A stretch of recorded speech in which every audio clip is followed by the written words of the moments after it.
Короче, мо ро депорт кардам. Ин мардам истодагиан. Ҳамма инами самолёта мешинад. Спасибо за гостеприимство. Конечно, буду обжаловать. Как вы будете принимать нас, гостей? این لحظه اخراج و یا منع ورود شهروندان تاجیکستان به گرجستان است که ماه روان ثبت شده است. مقامات فرودگاه بین‌المللی پایتخت گرجستان گروهی از تاجیکان را که توسط تاشکند و تبلیس رفته بودند با همان هواپیمای آمدهشان بازپس گرداندند. خبرها درباره برخورد نامناسب که به طور منظم تکرار می شود مؤلفین نوا را ناراحت و عصبانی نمود. من تلاش کردم مؤلفین نوا را پیدا و همراهش صحبت نمایم. قهرمان شماره نوبتی برنامه روزگار مهاجر شراف‌الدین خالقov است که 49 سال دارد. او می‌افزاید ماه نوامبر سال گذشته از روسیه به تاجیکستان برگشته به حیث راننده ماشین بارکش قصد سفر به لیتوا را داشته است. از ماه نوامبر تو این جانب هر خیلی وقتا می‌شدن که بعضا حجت‌های آماده تیار می‌شدن، بعضا چی می‌شد؟ از نوامبر تو چرا یک بار کد آمده بود، یکمی فеврал آمده بود کدی که ما باید حجت گذاریمون در ویزا центр автовокзал برده میسپردیم. ویزا گلوبال میگم، اونجا در آفیسش در автовокзал است. از سبب تکنیکی که очередь نرسید و یک دو ماه وقتی همون حجت هم بود میشدن، ما تصمیم گرفتیم با خودمون که یگان دولتی یا که قبقاز یا که یگان دولت دیگر برده سپاریم. بعد همون قزاقستان هم محکم بود، ازبکستان هم محکم بود، تاجیکستان در 2 ماه یک مراتب میکشد. بعد خیلی نگاه کردیم که کدام طرف کدام دولت республикаи Закавказья, همون گروزیا، ارمنیا یا که آذربایجان مودا قلای می‌گالد مسئله هواپیما قطعی. ما دیدیم ما 2 نفر بودیم از همون گروهی که بچه‌ها چی می‌کردن. اول ما باید رفتن کارا می‌دیدیم، بعد از پشت ما بسیاری‌ها می‌رفتن. لیکن از سببی که همون سروک میگیم، همون سروک حجت‌ها بود میشد، من سال سراسیمتر گرفتم و بعد بچه دیگه قطعا خوش شده 2 نفر خسته رفتیم گروزیا. کدومون همون دولت پرتافتم گرجستان. همصحبت ما گفت چون پیشتر تجربه سفر به کشور قفقازی را داشت، با خاطره‌های خوبی گذشته برای همگی 1 روز از ازبکستان به سمت گرجستان پرواز کرد. از ایرپورت تاشکند پریدیم روزی 14 ساعتای 10 و چند بود، 10 و نیم هم خیلی بود. در ایرپورت روستاویلی تبلیسی در اومدیم. در وقتی همون سرحد گذشتن آدم‌ها بسیار ایستادگی هم ما ایستادیم، من ایستادم و همون همروم در پره چی همون کابینکه ایستاد. هر دوی ما را گفتن که همون کابینتی پس رویم، نشان دادم. یعنی فقط شهروندان تاجیکستان رو؟ فقط شهروندان تاجیکستان رفتیم اون کابینت، پاسپورتون رو نگرفتن، ای خطی همون سرخ گفتن او بیرون دا برآمده ایستی، اونجا جمع کردم. بعد ما خبر نداشتیم که در اون هواپیمایی که ما رفتیم چند نفر تاجیکان. оказывается در اونجا تاجیکایی بودن که در کیسه‌هاشون پول نالیچکا 8-10 هزار دلار ماشین خرید می‌درومدن. از همون گروه تاجیکا 1 نفر شموندن درومد گرفته بردن برای که از سببی که بیرون کدام ولیت نمودن و یا گرفته دروار. بعد این افتر همون ویدیویی که شما دیدین در چی، اما افتر همون ویدیو من خودم در وقتی که درووردن در اتاق توقع تنها پرسپوس کردن، رنگی که میگه در یگان پروکراتورا باشم یا در یگان جای دیگه باشم، پرسپوس سخت کردم.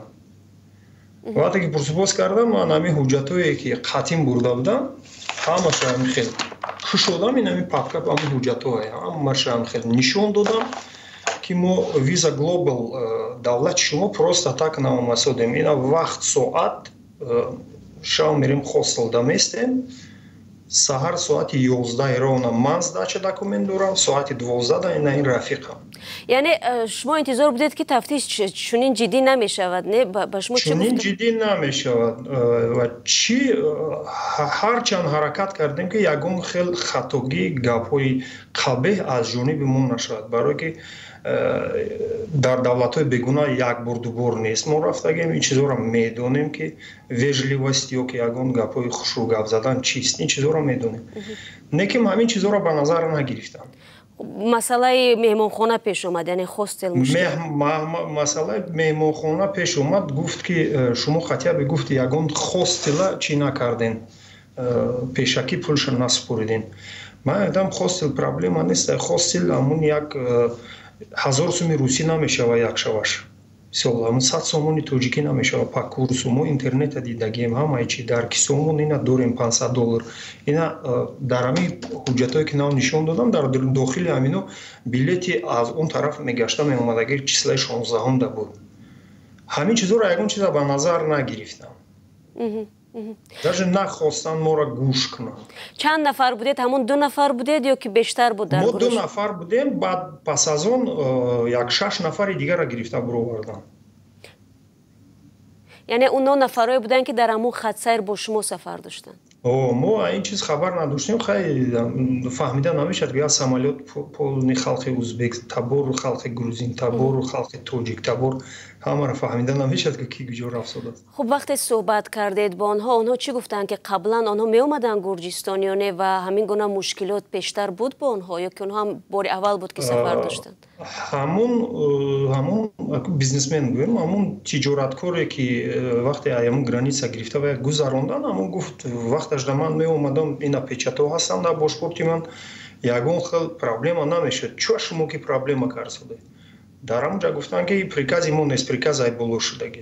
یعنی چی فرمان دادن؟ مشخصا گفتن که یگان چی نگفتن. بعد وقتی که ما رو آوردن در سمالیات شینوندن، یک تا دخترک ارمیان بود و یک دخترک ترکمن بود، 2 تا بچه ترکمن بود. 4 نفر ما توجیکو بودیم. از همین 4 نفر بعد استیواردس ها 1 نفر ما را فایرود کردن، سومکا تگیر نویخت گفته و یا عبراد نه سمالیات فرو بردن. از سببی که همون کدام بیزنسمن ده یک $16,000 گذرانده بوده یا یک $8,000 دیگه در کیسهش بوده، همون را گرفته فرو بردن. دیگر را یگان مایده خیلی پشاده نکردن. گفتن جواب دولت گرجستان برای شما کشوده نیست. برای شهروندان تاجیکستان یعنی برای شهروندان تاجیکستان دولت گرجستان اجازه نمیده.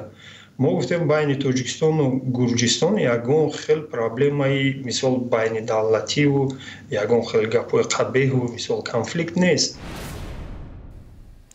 به نقل مصاحب ما او و همراهانش را بعد 2 ساعت رسیدن به فرودگاه گرجستان با هواپیمایی که آمده بودند باز پس فرستادند. در باشپورتمون даже یگان که پیچت در اومدن گروزیا بر اومدنش هم даже نزدن. در یک کاغذچه هم خیلی پیچت زدن، در درونمون موندن و گفتن که в течение 10 дней можете обжаловать в любой государстве, где есть дипмиссии Грузии. یعنی باشبورد گفته شما شناسنامه را در نظر دارید؟ شناسنامه را در نظر داریم. یعنی شما حق دارید که از بالای مهر آنها شکایت برید؟ همین خیلی کاغذها را دادن که خیلی ما اومدیم اینجا دیگه قطعی و چی گپ میزنیم. نه که من وقتی که همون ویدیو را ثبت کردم وعده دادم که من باید یا در رادیوی آزادی یا که در یگان جا این را رسونم که برای چی فقط خلق تاجیک استثمار میکنم. تاجیک گناهگار یا یگان کار کرده است. وقتی شما اومدید تاجیکستان به مقامات مراجعت کردید که همین گونه برخورد شد با شما در گرجستان؟ همون کاغذهایی که در درون پاسپورتمون موندن در دست استیواردس‌ها دادن پاسپورت را ما فقط از گرانیسای ازبکستان گرفتیم از درون ایرپورت. уже اون کاغذها نبودن. گفتیم که کاغذها چیه؟ گفتن که میرین жаловаться کنیم. ما گرفتیم خوندیم همش همون لهجه گروزینی قطعی نوشتگیه. حالا жаловаться میکنیم. دارید همون حجت در دستان؟ نه، اون خیلی پرتفتیم خسته اومدیم دیگه.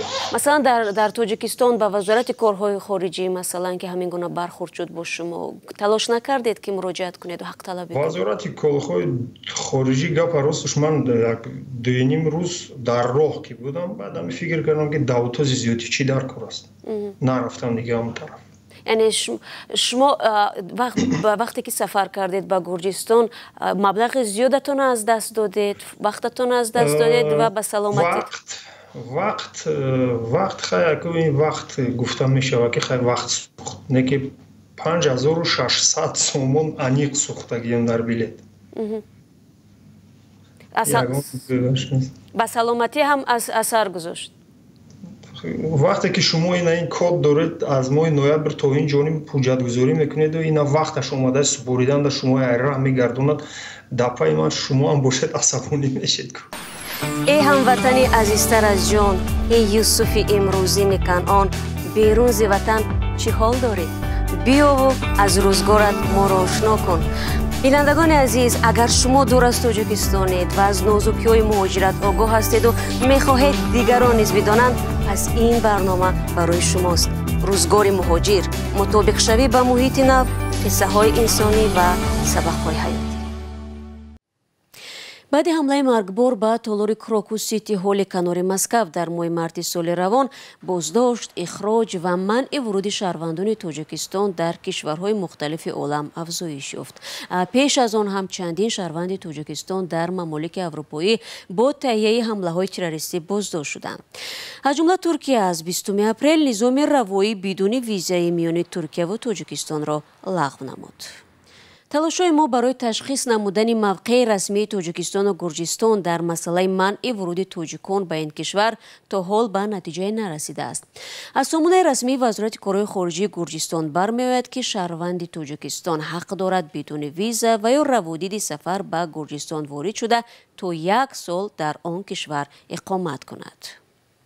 شماری از شهروندان تاجیکستان با استفاده از این امکان در گرجستان با تجارتشان مشغول می باشند. امیر حمزه قلندرفی 26 ساله طول 2.5 سال می شود در گرجستان با تجارت و صادرات ماشین سر و کار دارد. چرا شما برای این تجارت محض گرجستان را انتخاب کردید؟ چی برتری دارد نظر به دیگر کشورها؟ مقصد چه گوممی دولت آزاد یک از در کاردار نیست. چخیلی در جای 10 ماشین دانم تا یک از بیا نالوگ نمیپردازد، یک از بیا غمت نمیتیه. همه جهتش خیلی خوب ایده. مقصد نه که ابرز زندگی جا کمتر قینده. مشکلات از چی است مثلا؟ برای چی مشکل است طرز زندگی در اینجا؟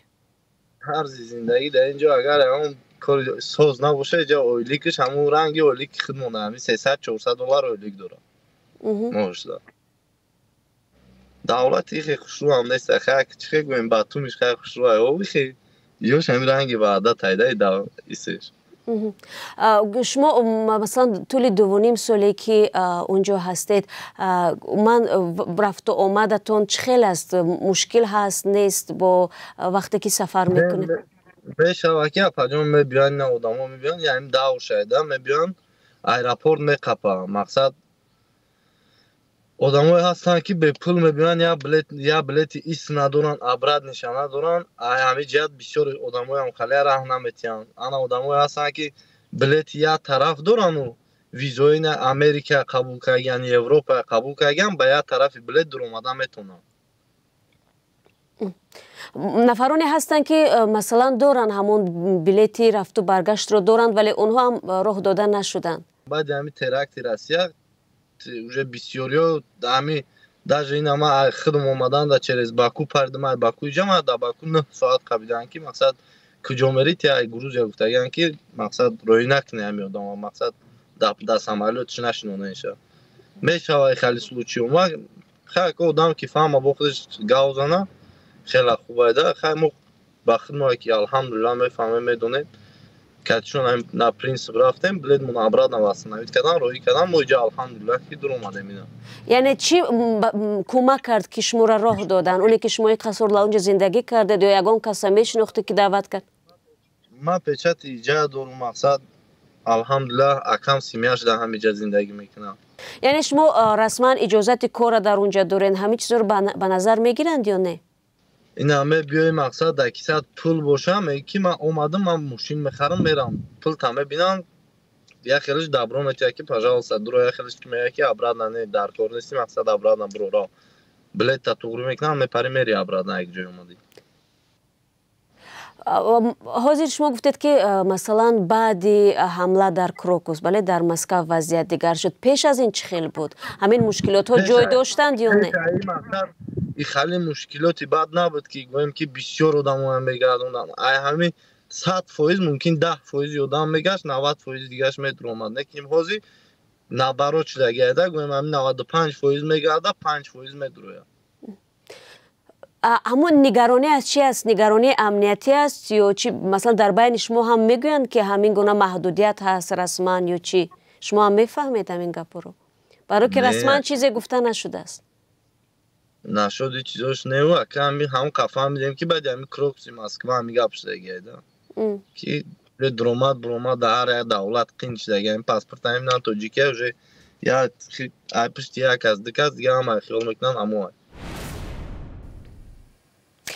тавре ин ҳамсӯҳбатамон гуфт шумораи муҳоҷирони кории тоҷик дар ин кишвар ангушшумор аст ва шаҳрвандони тоҷикистон барои истироҳат ва ё идомаи сафарашон ба кишварҳои дигар вориди Гурҷистон мешаванд.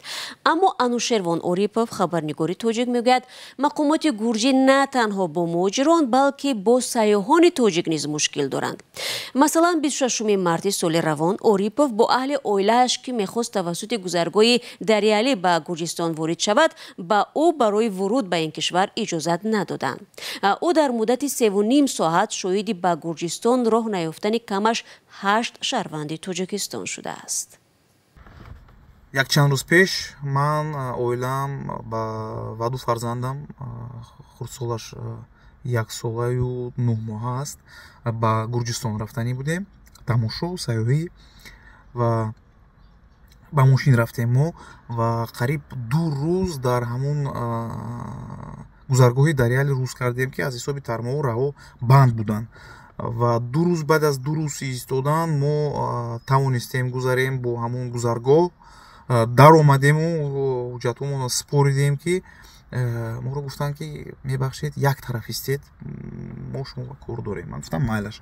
Мо истодем ва тамоми шаҳрвандои Русияву Қазоқистону дигар кишварҳо мегузаштанд дар ҳамон гузаргоҳ. Ягон ташвиш накашиданд ва қариб як 7-8 нафар мо будем ҳамагӣ. Ҳама шаҳрванди Тоҷикистон буд. Баъд аз 3 соат, 3.5 соат якта файрод карда шаҳрвандои Тоҷикистонро онҳоро мегуфтанд, як хваздашон ба дода мегуфтанд ки мо аз даромадани шумо розӣ нестем, мо намемонем шумо дар омаданӣ бо ҳар сабаб. Намегуфтанд ки ҳамин сабаби ки террористӣ ё экстремистӣ ё ягон чиз дигар. Мегуфтанд ки мисол шумо ҳуҷҷататон фалони шумо мисол сабаби омаданатон номаълум, онҳоро мегардонданд ва тарзи гапзании коргарони пулис буд безеб. Ба ман мақул нашуд. Эй ты, иди сюда. Эй, как тебя зовут? Там, слушай сюда. И ман гуфтам ки ман ба шумо мегӯям. Ти намегӯям, ту намегӯям, шумо мегӯям. Шумо ман ҳамин камтар ба ҳурмату иззат гап занед. Ман ягон одами бомж нестам ки ба ман хел гап занед. Мегӯяд ки ман аз чӣ ба шумо ба ман ҳам хел гап мезанед. Ман гуфтам ман соз гап задам, ман нағз фаҳмидам ба шумо. баъд аз қариб 3.5 соат 3 соату 40 дақиқа мумкин як қоғазро бироварда ба дастам дод ки гуфт ки шумо наметавонед ба Гурҷистон равед, ҳамон сабаби ки меҳмонхона надоред. Ман гуфтам ман меҳмонхона доштему, барое ки мо 2 рӯз ҳаминҷа ба истодагӣ меҳмонхона отказ додагӣ, лекин ман регистратсияро давом додам. дар санади ихроҷ ки ба ин хабарнигори тоҷик дода шудааст гуфта мешавад шумо метавонед ба идораҳои дахлдори Гурҷистон дар хориҷа шикоят кунед. Тамом ҳамин хелкати мо гашта омадем ва ман мехоҳам ки ҳамун вазири корҳои хориҷӣ ё вазири пулиси Гурҷистон аз ман бахшиш пурсанд расмӣ, барое ки ягон эълон накарда шаҳрвандои Тоҷикистонро намонданд ва чунин маро намонданд ки мо як хеле азоб кашидагӣ будем дар он марз. Агар эълон мекарданд ки мо шаҳрвандои Тоҷикистонро намемонем, мо намерафтем онҷо. дар ин байн қаҳрамони аввалии барномаи мо Шарофиддин Холиқов муомилаеро ки дар нисбаташон дар фурудгоҳи Гурҷистон сурат гирифт расидан ба иззати нафс меҳисобад ки ҷуброннопазир аст. эҳсос ҳамин буд ки ҳамон қадар халқ дар ҳамонҷа истодагӣ фақат тоҷика аз байни ҳамин халқ ҷудо мекунанд, как будто аз ҳамин халқи мо изгой кардананд, як халқи ҳамин чӣ хел гунаҳгор кардан, ради маърака, шарманда. инами шумо бинед, инами шумо шармандаед гуфта. Тоҷик шарманда набояд бошад. توجیک شرمنده شغله که جناب گفتن که این روزاش هم میگذرد این روزا هم میگذرد ما همه چی قطعی توقت میکنیم ما تاریخ کلان داریم باید به همه چی ما توقت آور باشیم همه چی گذرنده است همش میگذرد مثلا مهاجرا باید چگونه رفتار کنند و مهاجرا چی باید رفتار کنند وطن دوست باشن ساز کار کنند حقوق خودشون دانند در کجایی که نباشد در کجایی که نباشد حقوق خودشون دانند نگذارن که حقوق وایو پایمال شود پایمال شد حساب کنند که نام و نسب توجیک پایمال کردن نگذارن برای این چیز که حق توجیک پایمال شود حق باید به حق داد رسد با این همه مصاحبه ما شراف‌الدین خالقов میگوید از تصمیم سفرش برای کار به لیتوا دست نکشیده است. او نوبت خود را برای درخواست دریافت ویزا تغییر داده. همچنین باید چند حجتی را که غیر قابل استفاده شده است عوض کرده و باز باها منتظر دعوت به مرکز ویزا دهی بماند. اما در عین زمان او از تجربه بدی که در فرودگاه گرجستان از سر گذراند به دیگر داوطلبان کار در اروپا تا از میان نرفتن این نماینده‌ها سفر به این کشور را توصیه نمی‌دهد. اگر شما نیز دوستان عزیز از بابت مهاجرت حرفی برای گفتن یا خواهش اشتراک در برنامه را دارید ما شما را در روزگار مهاجر انتظاریم. تا ملاقات بعدی خدا نگهبان.